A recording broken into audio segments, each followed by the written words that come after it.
Olá, olá, olá, pessoas do outro lado. Aqui é a professora Márcia.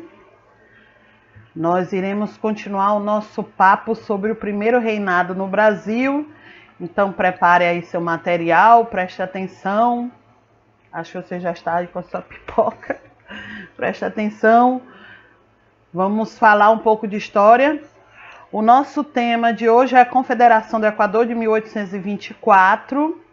Essa fotografia aí, ela retrata um acontecimento que é a chamada Luta dos Afogados, que aconteceu lá em Recife e faz parte da história do movimento chamado Confederação do Equador, ok?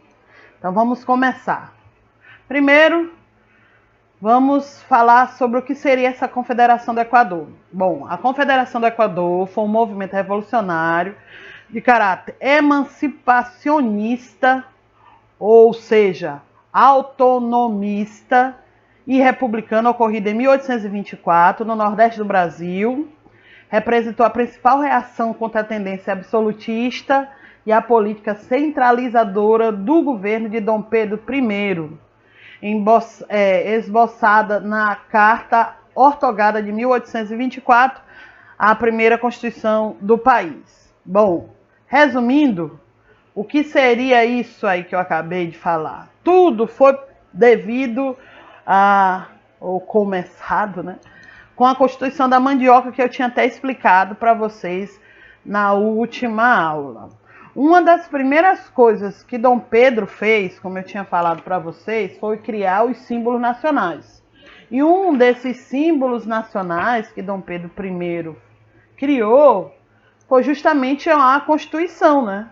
Que é aí para legalizar a sua posição como imperador do Brasil. Então, o que Dom Pedro I fez? Convocou a Assembleia Constituinte, formada principalmente pelo Partido Português e pelo Partido Brasileiro. Só que essa primeira Constituinte, ela teve características anti-absolutista, ou seja, eles não queriam uma posição absoluta ou centralização do poder. Anticolonialista, eles defendiam a não volta da situação colonial brasileira, e classista, ou seja, eles queriam uma valorização dos grupos da aristocracia brasileira, ou seja, tudo que Dom Pedro I não queria. Então, o que Dom Pedro I fez?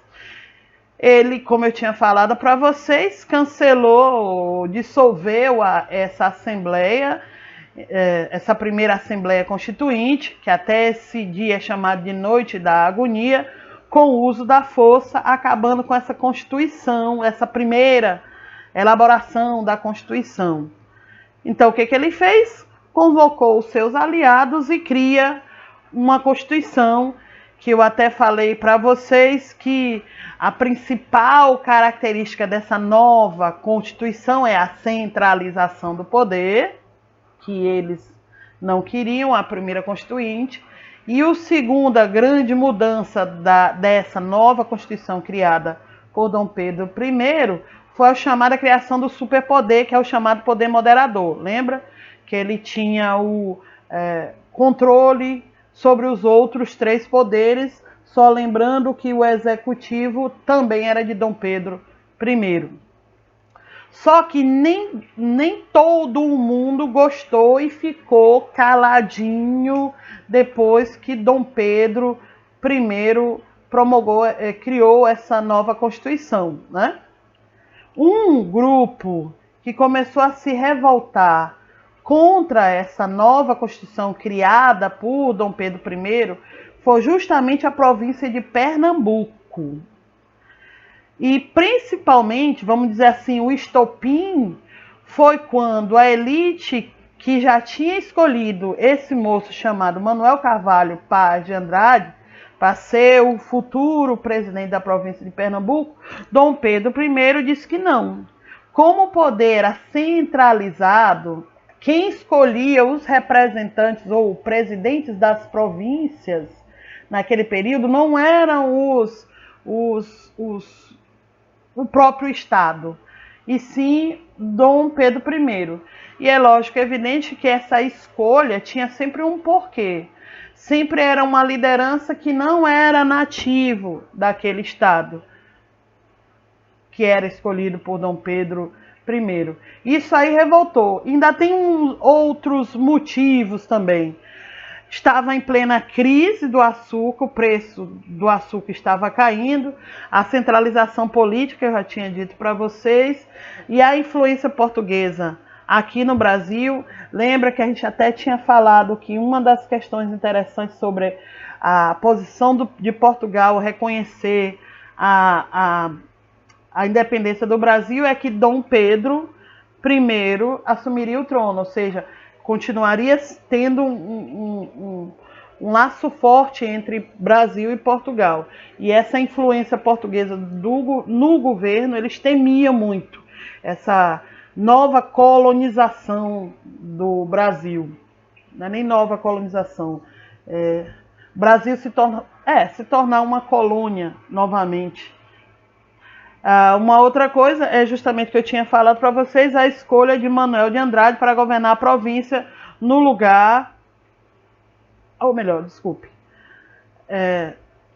era escolhido pela a elite pernambucana o Manuel Carvalho, porém não foi colocado o Manuel Carvalho, escolhido pela elite pernambucana, como governo dessa província. Ok? Então, bora lá.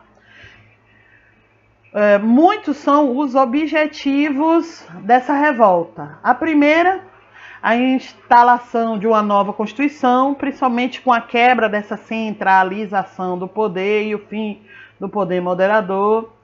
Uma outra era fim da escravatura. Uma outra era a organização das forças resistentes populares. E, principalmente, eles queriam um governo independente do Brasil. Ou seja, eles queriam a independência da região nordestina. Bom, os principais líderes desse movimento foram o Cipriano Barata. E aí tem mais algumas informações, né, sobre Cipriano Barata. E um outro que já participou de um outro movimento anterior, né? Foi o Joaquim do Amor Divino, que também é chamado de Frei Caneca. Deixa eu voltar bem aqui uma coisinha. Eu esqueci de falar sobre um dos objetivos da revolta, dessa revolta, era principalmente o aumento dos impostos. Eu esqueci, uma das causas, né? Desse movimento foi o aumento dos impostos, devido, é lógico, à queda do preço da cana-de-açúcar, além da não escolha do Manuel de Andrade para governador da província.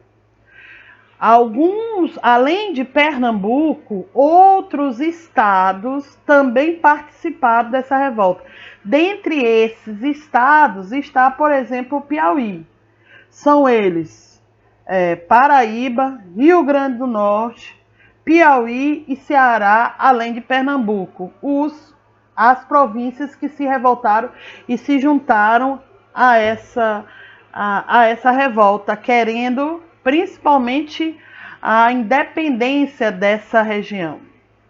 Bom, é lógico e evidente que o governo de Dom Pedro I não ficou à toa, deixando essa região ser independente.